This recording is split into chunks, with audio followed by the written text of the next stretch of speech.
Conocido popularmente como el psicópata del pincel por ser profesor de artes plásticas, Antonio Carvajal fue condenado a 15 años como autor del homicidio de la universitaria María Isabel Pérez en diciembre del año 2008.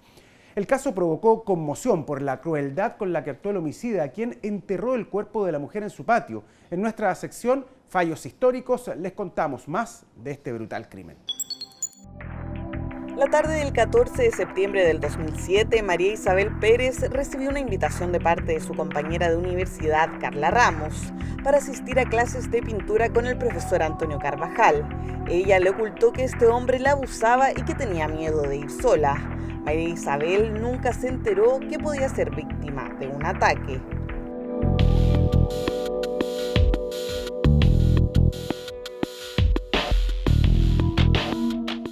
María Isabel Pérez accedió a la invitación y esa tarde llegó junto con su amiga Carla a la casa del profesor de pintura.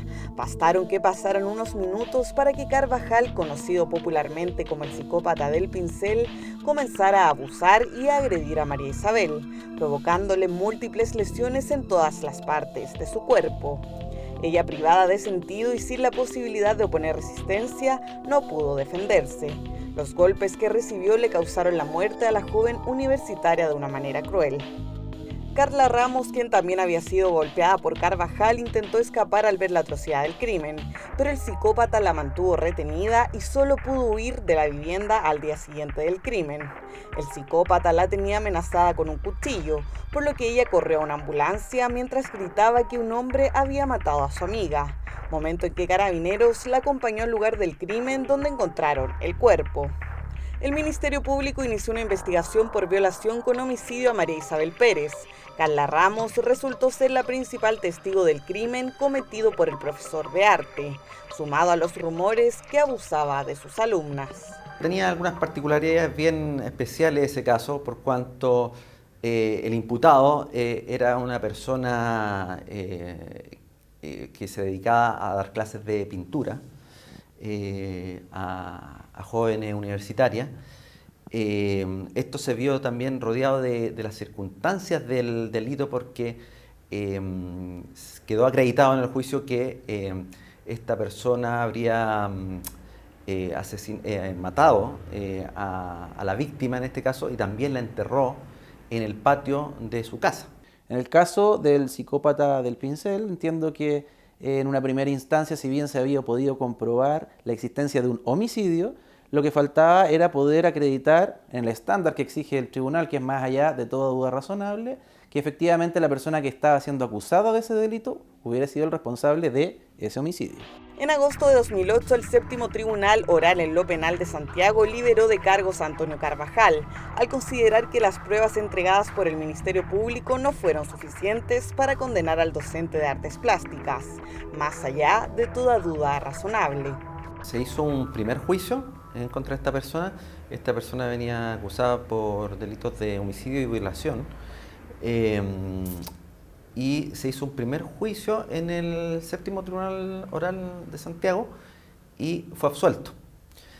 Se presentó recurso de nulidad por parte del Ministerio Público y la Corte de Apelaciones de Santiago anuló el juicio. Se acogió de parte de la Corte es precisamente la anulación del juicio oral.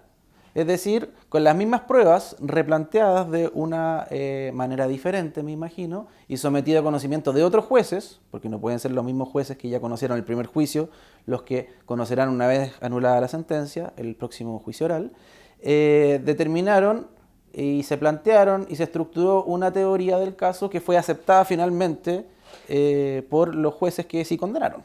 Hubo un nuevo juicio en el que tuvo participación el juez José Delgado y que esta vez encontró culpable al profesor. El 28 de diciembre de 2008, Antonio Carvajal fue sentenciado a 15 años y un día por el delito de homicidio simple por el séptimo tribunal oral en lo penal. No hubo posibilidad de acreditar violación. Sin pruebas no se puede condenar a una persona, o sea, todos los juicios se basan en pruebas y eso es lo más difícil. Muchas veces la gente no entiende por qué las personas son absueltas, no obstante haber sido formalizadas y acusadas, y es muy simple, es porque es en el juicio oral donde se tiene que acreditar el delito y la participación. El psicópata del pincel sumó 29 años de cárcel, luego que el 19 de enero del 2009 fuera sentenciado a 14 años de prisión por violaciones reiteradas contra 2 mujeres en Chañaral.